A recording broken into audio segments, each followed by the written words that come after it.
Hi, I'm Rick Sherman, and this is the Permaculture Communities Tour video series. Last time we visited with Jim Ryland, and we took a look at his water catchment system on his house here in the Applegate Valley in southern Oregon. Today we're going to continue with that interview and take a look at his straw bale house. Jim is a local contractor. He specializes in water catchment and straw bale building. So let's have a look and take a walk through his place. It's a beautiful house. Thanks. The thing about this house is really it's siting where it is. It's a passive solar structure, and it gets maybe 30 or 40% of its heat in the wintertime from the sun. So the most important thing for us when we sited it was that it would be facing south, protected on the west side and on the north and somewhat on the east by these oak trees. And we didn't want to take out any of the oak trees in the process because I'm just really like these big old Oregon oaks. These trees are hundreds of years old. So we kind of made the house fit into that hole there in the ground. What are these oaks called? Are these scrub oak or they have them in the... Quercus garryana. It's an Oregon white oak is the common name. Okay. And it's the most common oak you see on these dry south-facing hillsides from almost all the way up to northern Oregon, maybe even Washington down into northern California. Super prolific. They produce a sweet acorn comparative to a lot of oaks in California. So it was a primary crop for Indian foods. The mast is really tasty. The turkeys eat it, the deer eat it, the mice eat it, the jays eat it, the woodpeckers, of course we have acorn woodpeckers up here, they eat it. Everybody eats acorns. And these trees produce a lot when they produce. Then they go dormant, or they don't produce for a year or two, then they produce a bumper crop and they don't do it again for a year or two. Anyway, that house is built on a basement. We decided to go down with our space so we could take advantage of a smaller footprint. There are costs involved in that. When you dig a hole, you got to fill it up again with expensive stuff like rebar and concrete, environmentally and financially expensive stuff. On the other hand, you have a fairly small footprint, and 3 sides of that basement are burned by the earth, which is a fairly constant temperature, 50 plus degrees. So the basement doesn't require a lot of maintenance in terms of heating and cooling.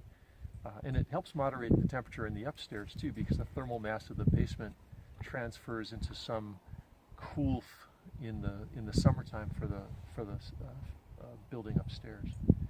So that's why we built right here, is that we have this great views, great southern exposure, and we had an opportunity to have a walkout basement on 2 sides. So let's go take a look at the house. You can see outdoor living space. If you can create spaces adjacent to the structure that are really comfortable living spaces. Now here it's wintertime, so we don't have a picnic table set up. And all of our outdoor furniture is living on the front porch. It sort of looks like a cafe waiting to come back into season, right? All these chairs all stacked up. But the idea of living outside, especially here in this Mediterranean-like climate, for those 3 or 4 months of the year when you can almost be outside all the time, and just retreat into a smaller building in the wintertime is really ideal. So, nice outdoor living space, deer fence to keep the deer from eating everything.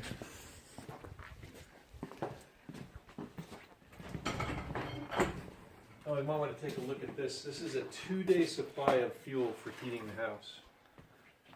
That's 1 day, and that's the 2nd day. All right, on. You're using a rocket stove? No, it was too heavy, and I didn't know much about them at the time we built. So, and the house is really well insulated. You just don't need that much heat, really, at all. In this mild climate, you could probably do it with a couple of candles. On a day like today, I made the mistake of actually lighting a fire, and I had to open the windows because it got so damn hot in there. It's 60 degrees in here. I didn't realize it was going to get that warm. So the tiles around the doorway are from all the friends of ours who helped us plaster the house. Oh, cool. And it's also the name of my company, Many Hands Builders. It came from this piece of artwork created by all of our friends and neighbors and family who were here to help us with this project. Okay, so one of Christopher Alexander's patterns is that if you're going to have a porch, it should be at least 8 feet wide. And we cheated a little bit. We went 7 feet on the depth of this porch, and I regretted it because I had a book club meeting up here once, and we had 9 or 10 of us sitting around this porch, and all of our knees were just right here next to each other as we sat on both sides of the porch. So to remedy that problem, I actually cantilevered these redwood benches out over the outside space of the front porch, so that it still feels like it's 8 feet wide. And it's a much more comfortable space to have parties and meetings, because you're not sitting that close together. You've got a comfortable distance for people to pass through. That's where that 8-foot deep porch comes from, in Chris Alexander's pattern language.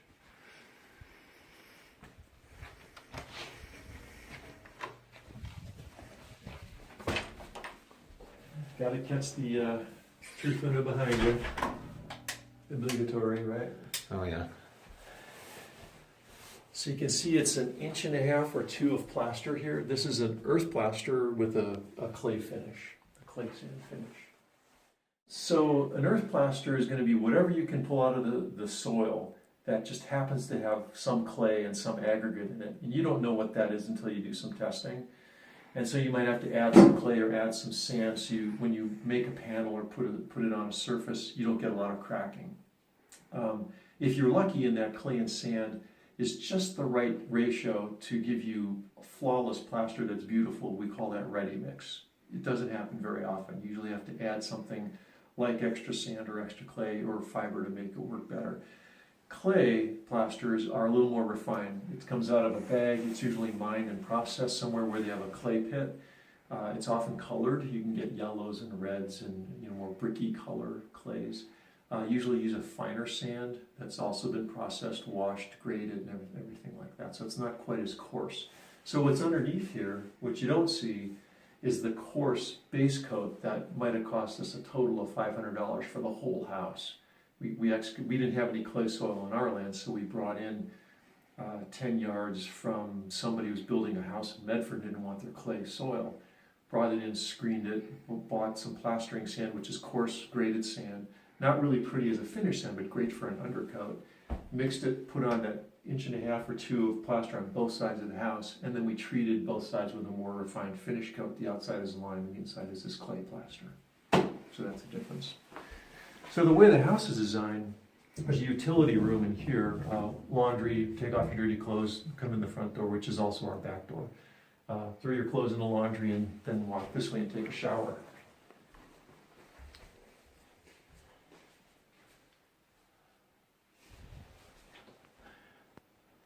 So this is the main room. It's a kitchen, living area, also our primary solar thermal mass.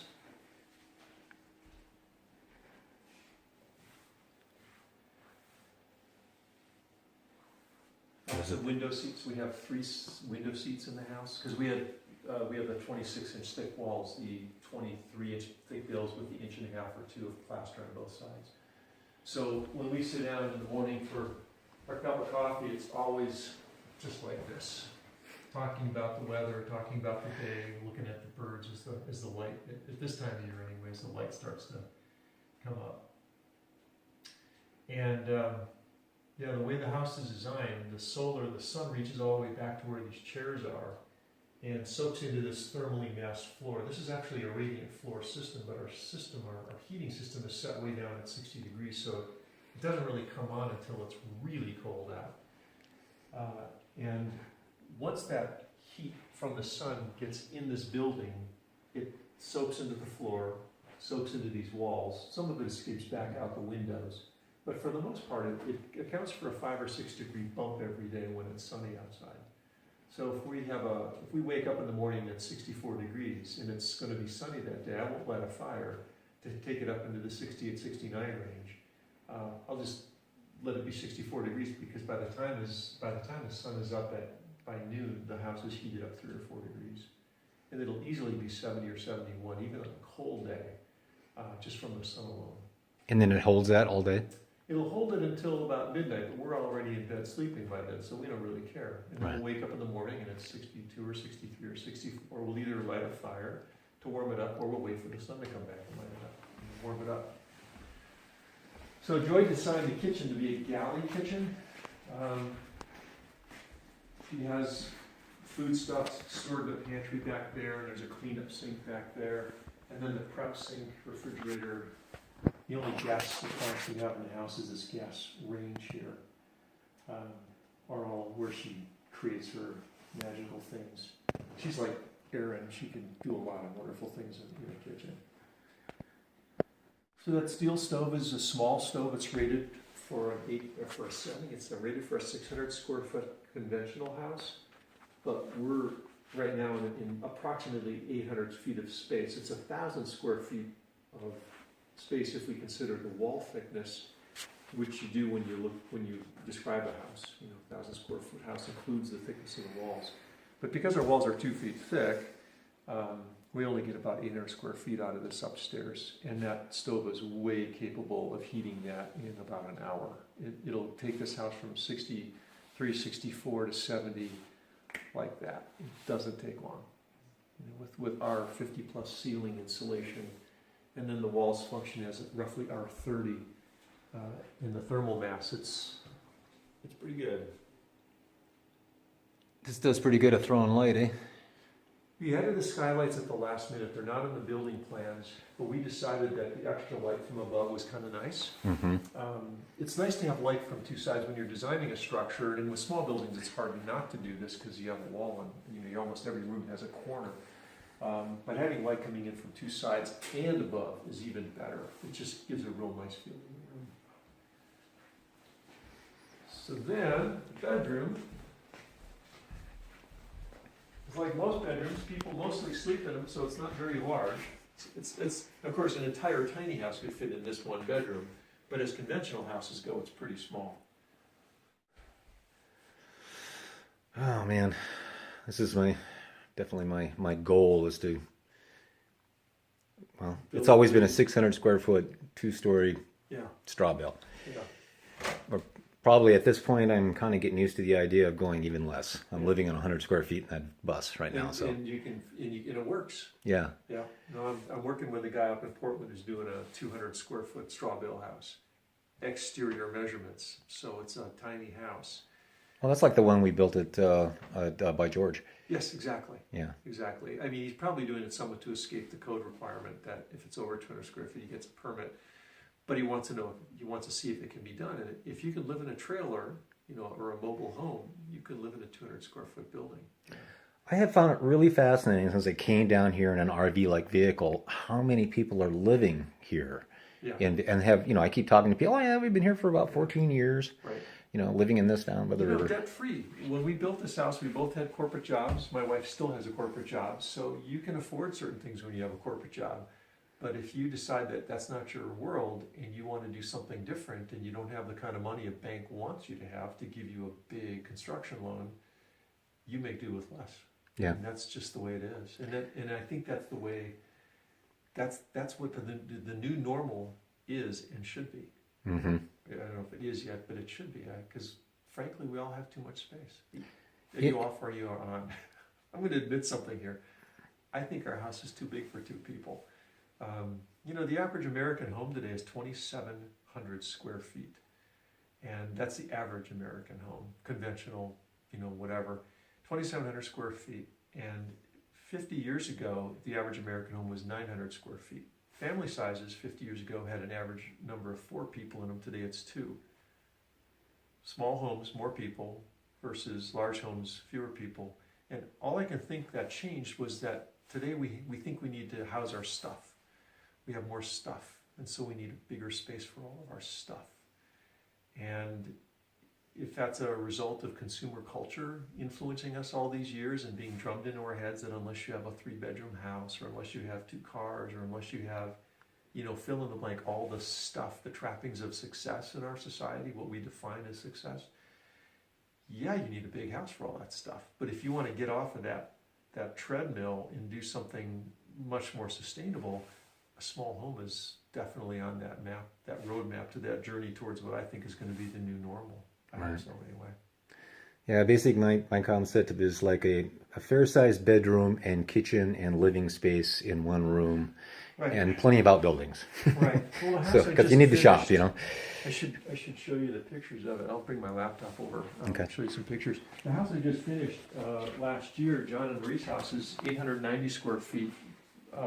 It's not an A-frame, but a real steeply pitched roof with a loft upstairs for a retired couple. It's really beautiful. So the shower is a Cadillac, and it's like Cadillac with a T on both ends. Cadillac. Is that like this Turkish bath kind of concept? Exactly. It's been around for thousands of years. Yeah. And it's very labor intensive, but extremely durable finish. Because when they're doing these archaeological digs, they run into these Cadillac walls and bathtubs all the time. And that's That where still it comes from. exist. They still exist. They're not full of water anymore. They're usually full of rubble or something, but they're still out there. So yeah, my wife and I decided we wanted to have a Cadillac shower. Actually, our friends who helped us plaster the house, all those people whose handprints are on the doorway, they decided we wanted to have a Cadillac shower because they wanted to try one out. So the gal who was leading our plaster workshop said, "What do you think?" And I said, "Okay." And suddenly we had 10 people in here building us a Cadillac shower. Wow. But it was 200 hours worth of labor went into this. Just the What- shower? Uh-huh. Wow. Yeah. So 'cause what are the here's ingredients? happens. It's lime and sand, very fine sand with, in our case, it was type S lime. Yeah, I think that's what we used. Wouldn't have mattered what type of lime it is really, because what happens is once you get your first coat of lime on it, you stand here with a stone, and this is your square foot. There's someone standing right here, and this is their square foot. And there's someone standing right here, and this is their square foot. And you're polishing. You're compressing it as it cures. So as that limestone is reabsorbing CO2, you're just pressing it more so it doesn't stay porous. It becomes more and more watertight. And so it has this real smooth, almost skin-like finish that doesn't dust. I mean, it's solid. It's gone back to limestone here. But you have to do that compression thing 3 times over the course of a week. And you can imagine if you're spending an hour on that square and someone else is spending an hour on that square and someone else is spending an hour on that square, you got 8 or 9 people in this little booth, and this is all plastic covered because you got to keep it as humid and moist as possible. So you're all wearing headlamps because you can't really see through the plastic. You're standing on ladders, you're playing Monopoly or what is it, Twister on the wall, right? Polishing these walls, Wow. it's crazy. You know, actually, when that door is open, you can see the hand marks. This is something that I like about these walls, is that if this were sheetrock with paint, you wouldn't see this. But that patterning, the fact that a human hand touched that wall, and maybe even a flawed approach, because it's a little bit rough. There's some trowel skipping and such. To me, that's what makes this wall special, as opposed to just being perfectly flat drywall with a little bit of stippling from where the paint roller crossed it. Right.